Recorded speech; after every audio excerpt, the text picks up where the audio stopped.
Today's video, we're going to make this Brazeal style hardie cutoff. I've never made one on the power hammer. I have only made them with strikers. So we're going to see what happens. I don't know if you're going to be able to hear me. I have not filmed with this camera next to this power hammer, so not real sure what to expect. But any of y'all that have watched my videos know I don't really like to edit out material, because I like for the viewer to see how long it actually takes to make these pieces. So anyways, this is my Finalizing 55. It's a good little power hammer. And I'm going to turn it on. We're going to pull this metal out of the fire. This is 4 inches of 1045 hydraulic cylinder. And we're going to see what happens. So let's do it.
Alright, so it's going to take just a minute to heat up this steel.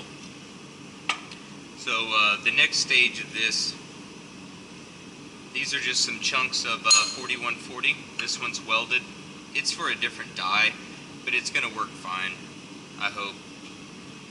But these are just 9/16 4140. I'm going to fuller, isolate my steel for my actual cutting edge, and then I won't need this anymore. But I'm just doing a two-sided fuller that'll isolate the hardie from the cutting edge, and should end up looking like this.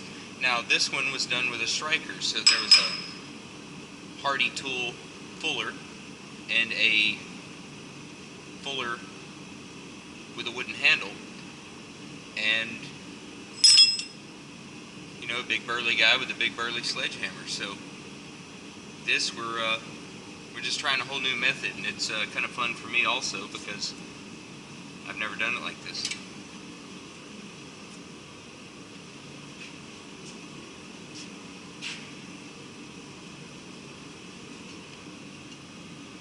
Alright, it looks like we're getting pretty good heat over there, so I'm going to go ahead and kick this power hammer back on.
A little more heat, so I was going to get that spread of the cutting edge out there a little bit. 1045 seems to like quite a bit of heat, so you know, we're going to let it heat back up, and I'll basically explain what I'm doing. Normally, if you're using a striker, you utilize the same bottom fuller and top fuller to spread as you would to isolate the hardie from the cutting edge. On this, I want to try to use minimal tooling, so I'm going to utilize the corner of the dies, hoping that it spreads to look like this. So we're going to find out. But I was going to say something. Oh yeah, for safety, any of y'all that just got a power hammer, this is a cool little broom somebody made me. Don't stick your hand between there. I don't care how much you think you trust that machine, just don't do it.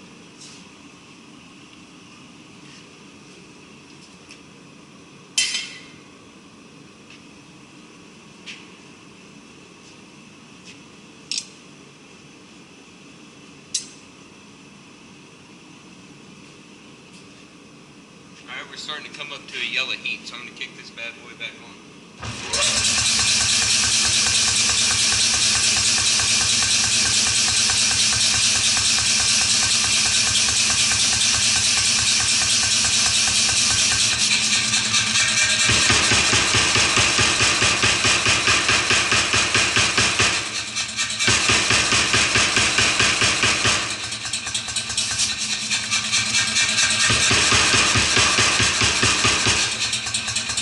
Alright, so it's not spraying exactly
Now, if I'd done a couple of these, I would know how much I could get out of each heat. On this particular one, we're just kind of winging it. You know, this is our prototype, our test piece, if you will. I might be crazy for filming that, but the realities are, I think if you're going to do these educational type videos, that you need to be prepared to have something go wrong and be humbled a little bit. You know, if I sit here and make videos and make it look super easy, and then you at home get a hold of a little bit of coal and some iron and nothing cooperates, then you might get pushed away from the trade. And I only do these videos to help others get as involved as I am. So if we have some failure, we have some failure. But we are moving right along. So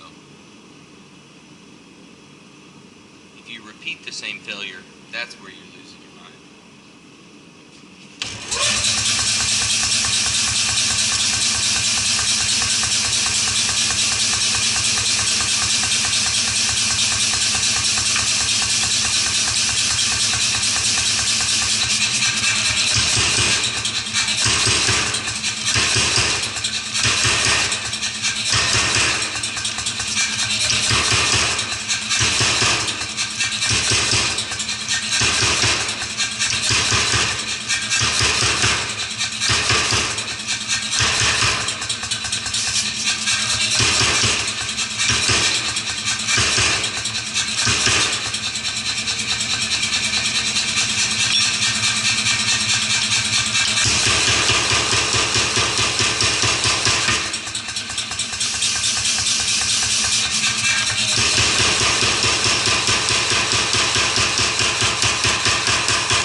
One more heat and I think we'll be there.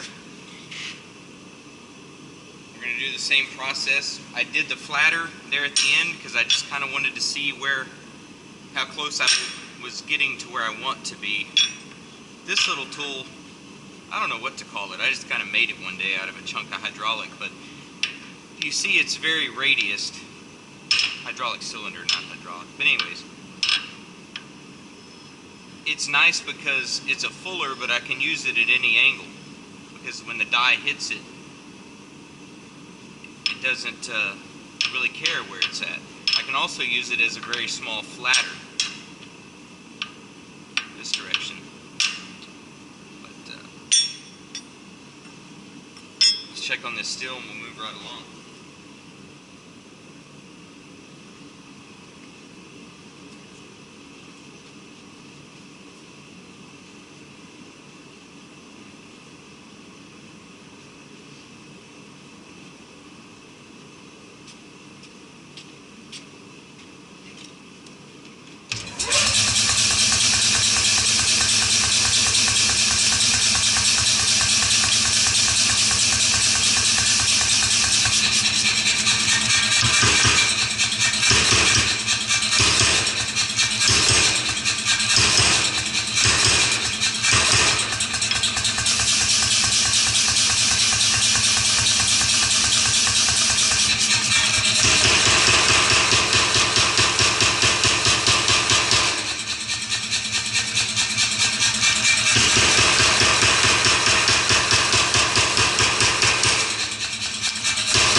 So now I'm going to take my flat die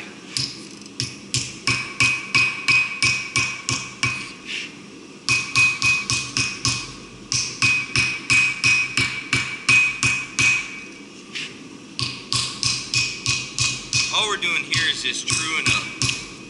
If you want it perfect, make it perfect. Brian Brazeal will tell you that. I think I've even heard Lyle Wynn say it before.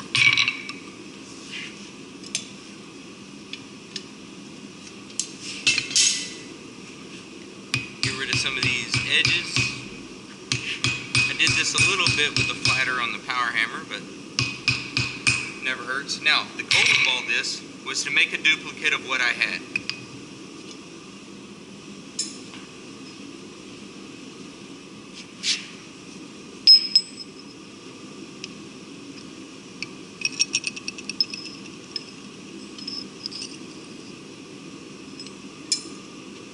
And we're pretty close. Now, refining this edge, we'll just do that on a grinder. Once you get used to using these tools, you'll know what kind of radius you want. This one I kind of thought it'd be fun. This has threads, this had threads, so now they both have threads. So I would say that is a success. We're going to let it cool because I do not want this hardened. I want it soft. And so I don't want to quench it because that would just harden the iron. So I'm going to let this cool down and then I'll dress it, and this will be the time I stop the video and we'll edit it a little bit. Alright. Alright. So we let it cool off. I wire brushed it a little bit, dressed the edge. Still has some of the chrome from the hydraulic on it. But this one's not perfect. If you want them perfect, if you want to make beautiful tools, then make beautiful tools. If you want to show the YouTube audience how it's not that hard to make these tools, then it might be a little rough. My objective was to get to shape, make a functional tool, and make it like this one. And as you can see, they both have threads, so I'd say it's pretty close. Now, the true test. How does it fit in the hardie?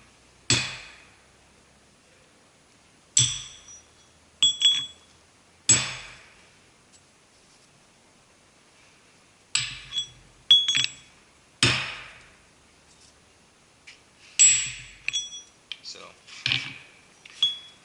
we're going to call that a success. So until next time, happy hammering. I may actually make another one of these with just hand hammers to show y'all that it is not an impossible task out of 1.5" material. So see you next time. Hope you enjoyed the video. If you did, subscribe, add comments, tell me you like this stuff, tell me you don't.